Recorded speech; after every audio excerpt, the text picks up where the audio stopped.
Hey girls. Hello. Hey. All right, so I am Rose-Anne Uwague, and I've invited two of my amazing friends to come and chit chat with me about travel. So I'm going to ask you girls to first say who you are and how you're doing, but you're not allowed to use titles. So you can't start with what you do for work. You can't start with I'm a mom, I'm a this, I'm a that. We just want to know who you are as a woman and what makes you so amazing. Let's start there. Ellen, I'll go with you. Hi, my name is Ellen Kretchmar, and I'm coming to you guys live from outside of Pittsburgh, Pennsylvania, in a small town called Beaver.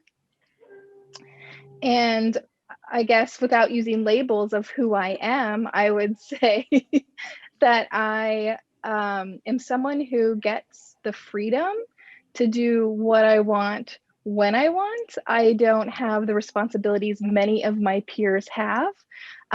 So at the moment, I am not currently pursuing a career per se. I am looking about what I want to do next in terms of my life purpose. Love it, love it. Hi, everyone. My name is Sonia Moin, and I would say I am a woman who loves to enjoy life. And that can morph in many different ways every day. Ooh. From having a wonderful night of sleep and you wake up so rested and you're just like, life is so good, to a wonderful meal, to a wonderful conversation with friends, which we're doing right now. Yay. So yeah, I really like to enjoy things. Good. Love it, love it.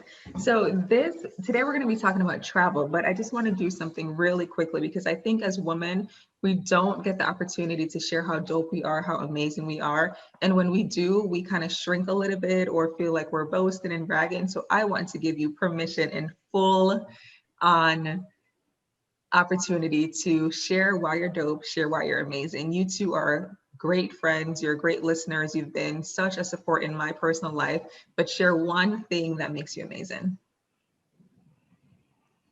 I'll start with you, Sonia.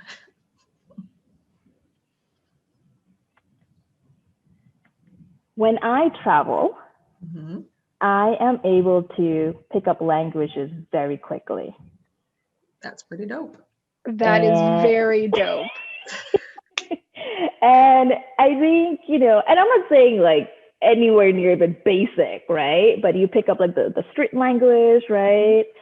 And I think that allows for me to connect with the local people because, everybody wants to talk about their culture, their food, wherever they're from, and boast about that, right? Yeah. So yeah, and I do love learning languages.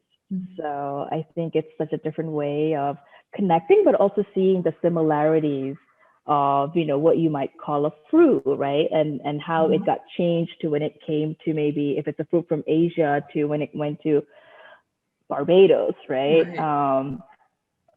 Yeah, and so I love that part of traveling as well. Love it. So Ellen, tell us why you're amazing, tell us why you're dope, and then tell how you met both of us. Okay. So one of the things that if I could share the quality with more people in the world, it would be about coming up with a way to do a project, whatever that project may be. If it's buying a house, if it's planning your wedding, something like that. I really enjoy getting into the details of how to do something the best and most efficient way. And then the piece that I am looking to grow or strengthen is if things don't go to plan, to say that was part of the plan. That's how it was supposed to go. And so I think it's pretty amazing when people can say that they have strengths and the things that they have areas of opportunity. I think that shows that you're pretty confident in who you are. Love it. I love that, areas of opportunities. Ah. And so here's where we're gonna test my memory. I think that I met Sonia first. So I met both of you through work at one of my jobs in New York City when I was living there. And I was the first one hired. And then the HR person was doing a round in all the different departments to get kind of the pathway to growth. So getting people who had experience but were growing on their path and could eventually, move up in the ranks to help the senior management that was kind of on their way to retirement out. So she went like one by one and hired someone for each department. And I think Sonia was before Rose-Anne. Yes. So Sonia, I don't know our first encounter at work, but I remember being pressed when you were studying for your master's exam to go earn your master's at school, how you worked late. You were always there like after work studying for your exam. And then Rose-Anne, again, I don't know the first time we met, but I definitely remember the moment where I'll say we became really good friends. Go ahead and share it. I know you want to share it. Go ahead. Say it, Ellen, say it. So we were working late on a project. Rose-Anne was working in the business development department, and I have technical skills of some sort. So they thought I could help Rose-Anne create this presentation that was due like Friday. And we were working directly with the CEO of the company. And she was one of those people who would give you like a general sense of what she wanted, but then you had to show her. And then she would look at it and be like, no, that's not the message I'm trying to send. Go back and let's see if we can present it in a different way. So it got pretty late the day before the presentation. And Rose-Anne and I were working side by side, looking at a computer screen. And she took her first sip of water out of a water bottle. And I said something in my dry humor style. And she warned me. She said, don't make me laugh while I'm drinking. Well, I did not heed the warning. And so she took another like huge gulp with like the chipmunk cheeks and then slowly swallows. And I cracked another joke. And sure enough, she spat all the water all over me. Oh my God. So I'm not recommending that as like a tip and trick to be remembered or to grow friendships or relationships. I'm just saying it will stick in your mind. Oh my God. Absolutely. Sonia, when did we kick it off? I know that all of us met somewhere between 2005 and 2007 because that's when I was at the company. But I don't know what our defining moment was, Sonia. I know we just instantly clicked is what I remember. I don't either. I mean, I just remember picking on each other a lot, but in like the way like cousins or sisters. Like family members, where it's like, I felt like I've known you forever. So I can say, what I thought was funny, but probably mean to things, but it's like, but you always came back. And then, or when you threw it at me, like I always came back, and it's just, yeah. And to this day, 25, 30 years later, whatever years we've been friends for, it's still like, we just don't let that drop, right? Like somebody has to win, right? So it's just fun to see who'll back out first. I love it. Love it, love it, love it. So yes, we have been friends since 2005, and our friendship has been so beautiful, and it actually got strengthened during the pandemic when we decided to get on a Zoom call every single Friday. And that just really, first of all, it was a part of self-care for most of us, if not all of us, but it also just got to reinforce that friendship that we started in 2005. So I love you girls, and I just wanted to talk to you more about traveling. As you know, travel traveling, or maybe not so much the act of traveling, like getting on a plane or, being sky high, but more exploring cultures and destinations and different foods. That's always been near and dear to my heart. And I know for you, you have that same passion and that same love of learning different cultures and being able to understand different perspectives. So let's start off with a simple question. Approximately how many countries have you visited? And I was going to say, what's your favorite country? But I know that would be such a mean and hard question. So what are your top 3 countries?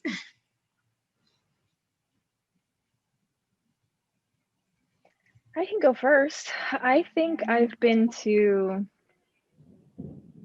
probably 40 countries.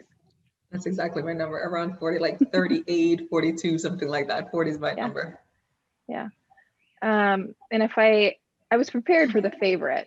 So my favorite, and again, I think it's one of those things where in my mind or in my memory, because it was my first one as like a semi-adult, going on my own. I lived abroad in Kenya.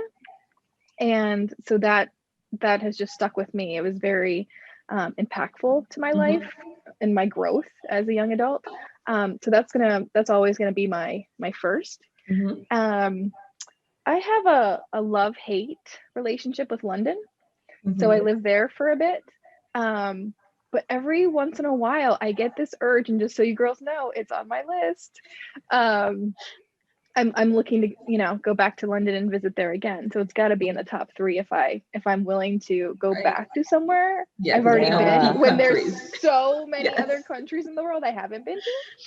And then my third, what's my third gonna be?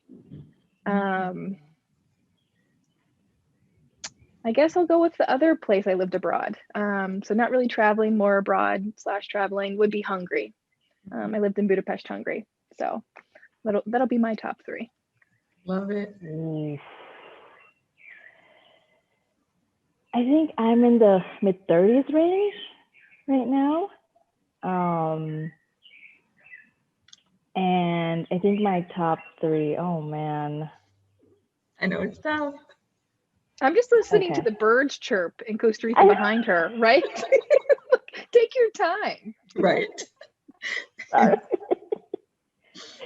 Okay.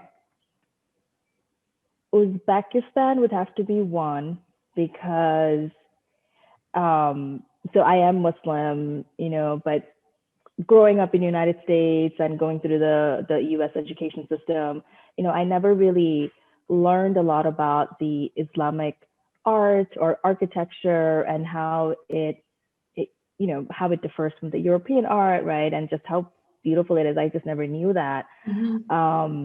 And being in Uzbekistan is the first time I've realized how beautiful Islamic art is. And it's a part of me that I was able to appreciate versus being kind of maybe, like second class to, like European art, right? And I remember I had called my father and, and he's just like, how's it going? And I remember the sentence I said it because it was in English, and I said, my eyes are overflowing with beauty and I don't know what to do. Oh, wow. Yeah, that's how I had felt. And I think the second one, or, top 3 would be, one of them would be Portugal, because Portugal, I was like, oh yeah. Because there was one time when I had gone to Portugal, I was visiting a friend. So, it was really lovely to kind of get that right, the insight. But also when she would go to work, I was on my own, and there's been rare moments when I've traveled on my own. It's always been with a friend or somebody. But it was so lovely to explore the city and the nooks and crannies on my own, and explore myself, like, within me, just like sitting in a museum or, after a big lunch, just sitting there and watching people. So I learned that I could do it because I always wondered if I could travel by myself. So Portugal, I think just from the experience and also the food, and Portugal also has, a great mixture of like East and West, like from the Middle East and the European culture, like mixes together so beautifully, I think. And the third place, I think I would have to say, I would have to say Madagascar, Ooh, because she's pulling it out the big took one. me so long to get there. And I can still feel like my waist hurting from sitting in the plane for so long. But also, I think it was the moment where I became open to nature and doing like that type of traveling, like hiking and like cave exploring, whatever the right word is. I typically love to visit cities where food is, right? And nature is just not my thing. But I was just like, wow, this is beautiful. There's so much. Nature is its own type of catering system, I guess. Ooh, I love it. I can definitely relate to that because I'm not a nature girl. Like Ella would say, come on, let's go on a hike, let's go on a run. I'm like, sure.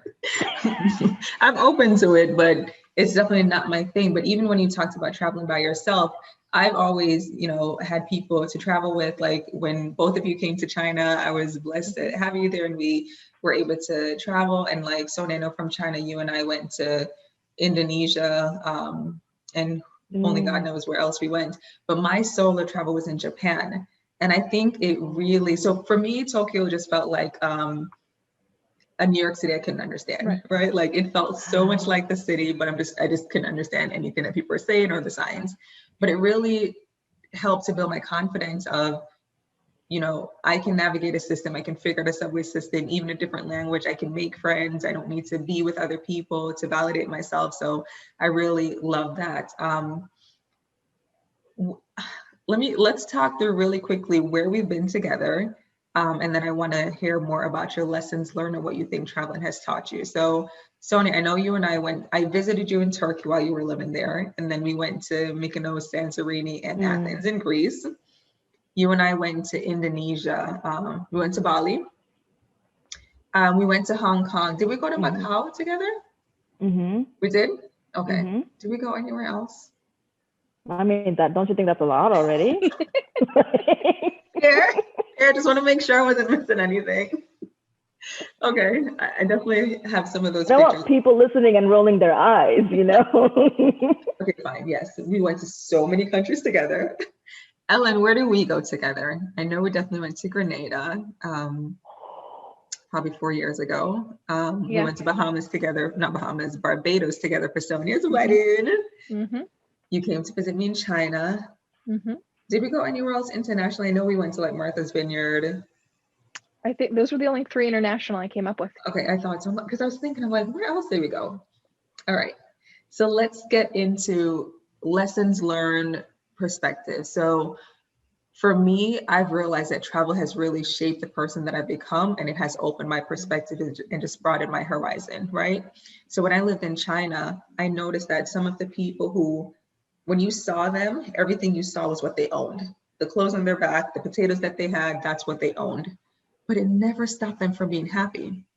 So then it shifted my perspective living in New York and seeing seeing the sometimes pretentious nature of people who live in California and the bags and all these designer things, or even thinking back to American celebrities who had everything, but they were committing suicide, right? So that really shifted my perspective. And it was actually a reverse culture shock when I came back, like, why are we so big on material things? Why does that matter? And that really started making me think more about what I wanted to do with my life. So that's one thing that travel has really helped me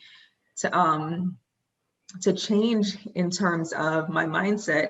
But also, if I could just borrow from Maya Angelou, I know she said something to the effect of, when you travel, you realize that there are more similarities than differences. And I think some of you mentioned that too in the beginning. A lot of times you may think, oh, this person speaks another language, or they have different cultural norms, or they have different religions, or different ideas. But when you really start to talk to people, you realize we are more same than we are different. I mean, look at us. Look at us. I'm a Black woman. Sonia is an Asian woman.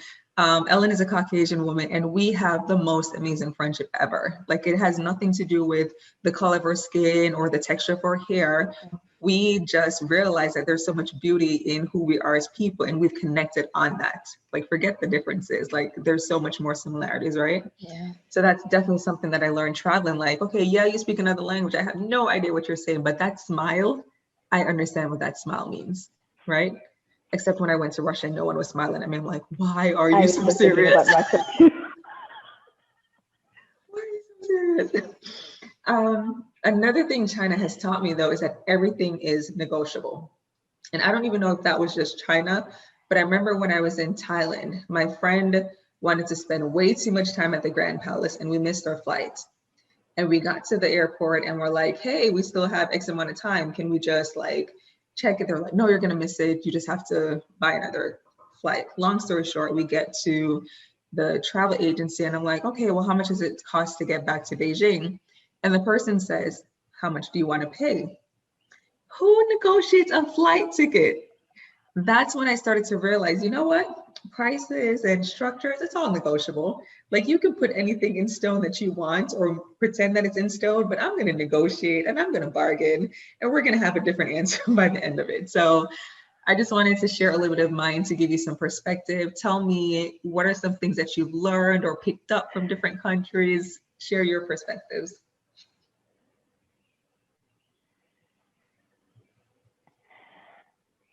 It has taught me to be patient, because I mean, we all lived or live in New York City, and it's like go go go, right? You go to a restaurant, you're paying so much money for this delicious food, but in the back of your mind everybody's watching the time, right? Yeah. Like, you have like a certain hours to really sit and enjoy the food. And what I've really taken away, one of the things, is that these moments are to be savored. Mhm. And in different places, they don't rush you to push you, because they want to sit somebody else. Right. And the person who is waiting will wait. Like there's just that expectation that I may have to wait, right? So it has taught me patience. Just slow down, and it's okay to wait for the table or for the one eating. Take your time enjoying whatever you're enjoying and be with the people. That's a really good one. I never thought of that, but as you were saying it, it made me remember a couple of things. One, growing up in Jamaica, going out was always an experience because you can cook at home, right? So if you just want to eat for the sake of eating, you would just cook at home. But when you went out, it was time to enjoy. So I know some of my friends who visited Jamaica, they're like, the customer service was so bad. I had to keep hailing down the waiter to get water. But what they're saying is, I'm not going to come to you every 5 minutes to say, do you want water? You know where to find me. I'm going to allow you to enjoy your meal. Because I'm sure we've experienced it where we're in New York and we're trying to have a conversation. Every time it's like, yes, we're okay. Yes, no, we don't need ketchup, right? But in Jamaica, it's like, I'm going to allow you to sit. If you want to have a 5-hour meal, have a 5-hour meal. And I've had a 5-hour meal in Milan. I went to Italy with my girlfriend and we did this whole tour hopping thing. And it was like, how many courses? You did the soup and the salad and the appetizer and the entree 1 and the 2 and the 3. And you're like, oh my gosh, and dessert? But it was, oh my God. I remember going in and them turning people away because what they're saying is, the people in here, they're going to be here for the next 4 hours. So just come back another day. And when you're saying that, it allows you to slow down and enjoy the time and the moment and savor the experience. But on the aspect of patience, again, back to China, I went to go develop film. At that time, people are still taking pictures, and I wanted to process some of the pictures that I've taken. And I'm used to being in New York. You go to Rite Aid or you go to CVS and like come back in an hour. And they were like, okay, come back next week. I'm like, next week? And I literally said to them, I said, okay, so should I come back in 15 minutes? Should I just go run some errands and come back? They said, no, come back next week. I'm like, oh. And then I realized that time was a cyclical thing where it's like, if it doesn't happen today, it happens tomorrow, it happens the following day. Whereas for me, it was just this linear thing, boom, boom, boom. So I'm glad that you shared that one. That really resonated with me. Ellen, let's share one and then back to you, Sonia. For me, I use travel as a means to give me perspective to actually appreciate what I have. So sometimes I forget to be grateful for everything that I have. And so I will go and I will travel somewhere else, enjoy the culture over there, and then come home. And it gives me a renewed, refreshed look at the life that I get to lead. Yeah. I'm just looking at the map that you have in the background, just adoring it. I love that so much.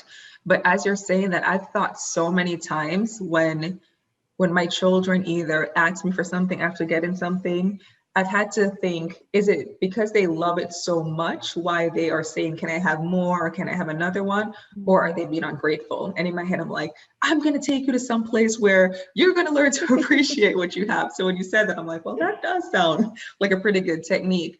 But I completely understand what you're saying. It's both ways. It doesn't have to be that you're going somewhere where it's poverty stricken and then now you can come back and enjoy your running water. But it could just be something where you go somewhere and you're like, wow, here I am over in Western PA and I have this tranquility, but here they are in this bustling city and they can't even sleep at night because there are trucks and cars going by, right? So it doesn't always have to be like, oh, look at me. I have this amazing life. Let me go over there so I can feel better about myself or develop gratitude. But yeah, I love what you're saying in terms of it really shifts your perspective. The grass is always greener. You just have to keep switching sides of the bank of the river. There you go. Yeah, it's true. And then like, you know, sometimes you just need that fast service, right? Because you got to get to your next meeting. So you just need that sandwich to be made now. So and that's why they have fast food. I love that. And I think it works either way, because if you think about it economically, right? That restaurant in Italy is not making a whole bunch of money if they have people staying for 5 hours, right? But they are deciding that the experience for their patron has value versus saying making more money so that they can send their child to university maybe. So I always think of all the different facets. I think travel is a great way to just impact each other's lives as well. And how you do that can be very different depending on the perspective. And that's something you taught me, Ellen. I remember maybe it was mid-pandemic, you made a comment that you were gonna either travel or purchase some kind of travel coupon just to support the airline industry, because you're saying if they don't make it, then we're not gonna have it after the pandemic. But you understood the value of that community and the economy to say, well, if I want it, then I need to support it. And I think that's very interesting that you have that mindset. But even what you mentioned with the restaurants, you know, you can see value in the service that you're offering. You can see value in the experience and the encounter where people can say, every time I go to this restaurant, I never feel rushed. I always have this amazing experience. And people are going to now start to equate that. So if I want to go to a place where I'm left alone and able to have a great conversation with a friend to catch up, I'm going to choose this place over that other place where they're like, okay, you got to move the table. That's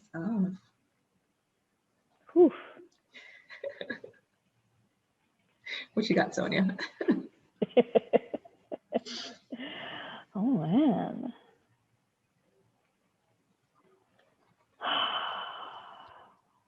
Thinking.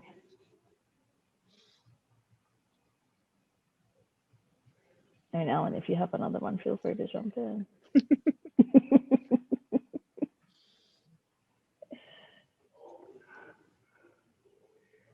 Like, which one do I pick?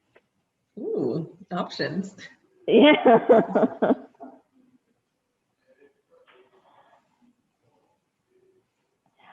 I think the other thing that travel has taught me, and I continue to love learning from the local people especially, is what you don't learn in the history books. Right? That's a good one. You dug deep for that. Yeah, you saw me. Yeah. Yeah. There was a moment I was struggling, girl. Yeah. And it's like, so right now I'm in Costa Rica. I mean, you girls know this. And I was talking to a family that lives near us, who the husband is Haitian from Haiti, but the wife is Costa Rican, and they live with her mom. So there's like two generations of Costa Rican in the house. And we were talking about the influence and impact the U.S. has had on Costa Rica, right? And also in Central America, and just, but from the perspective of the people who have lived through those moments, right? Things that you don't really get to hear about in the books, just, what was happening during that time, how was their little town impacted, because, so they're from the East Coast, the Caribbean side of Costa Rica, right? And that apparently used to be, what I myself inside equated with was like their Black Wall Street back in the days, right? But I guess like the rich people and also the government of Costa Rica, whoever was in power at that time, and the United States wanted to develop the west coast of Costa Rica, and the way they prohibited from infrastructure development in East Coast, that now they have become one of the poorest district, or whatever the term is in Costa Rica, in the country, right? And it was decided on purpose, it was made on purpose. And I never knew that. These are things you don't read in the books. Yeah. No, that's really good. I thought Ellen was going to say something. No, that's really good. Me too, yeah. So I think here's the thing. Whenever I do these interviews, it's never for me to tell someone how they should live or what they should do and what they shouldn't do. I always ask people to listen for insight, not necessarily agreement. So there may be some things that we said that people don't agree with, and that's okay. But I hope in some way it shifts people's perspective and opens up their horizon. So if you're afraid of traveling, I would say that there's so many benefits to traveling. It doesn't have to be a 12-hour flight. You can start off with, with a 2-hour flight or a 4-hour flight, hop on over to the Caribbean. But I just really hope that as a result of listening to us, people feel inspired to travel the world, to see other people, to see other cultures, eat delicious food and enjoy other cuisines, and just explore the world and realize again that we're more similar than we are different. If you ladies have any final thoughts, feel free to share. And get out there and travel. After a year of pandemic, so many countries' economies are heavily dependent on the travel industry. So get out there and travel. It's good for you. It's good for them. It's good for everyone. Yeah, I would just add to that and say, challenge yourself, right? What do you think you can't actually do? Be fearless. Nice. Right? Just reduce your fear little by little. You don't have to go to, right? I mean, also United States has amazing places to travel to that often gets overlooked by travelers, right? There's so many different places to explore. Start there and learn how United States was shaped by people from all over the world, right? Is melting pot the right word? Or like a salad, maybe? Yeah. So, if you're like, I can't travel for 5 hours because of bad hips, whatever the case may be, do a road trip. There you go. Yep. Ellen and I are going to Cape May next week. Yes. So we'll be thinking of you while you're in Costa Rica and then traveling back and then heading to upstate so you can really fit us in, but it's all good. Ladies, thank you so much for your time, for your insight, and for sharing your experiences. I love you and I appreciate you. Thanks for having us. Yeah. Bye, everybody. Bye.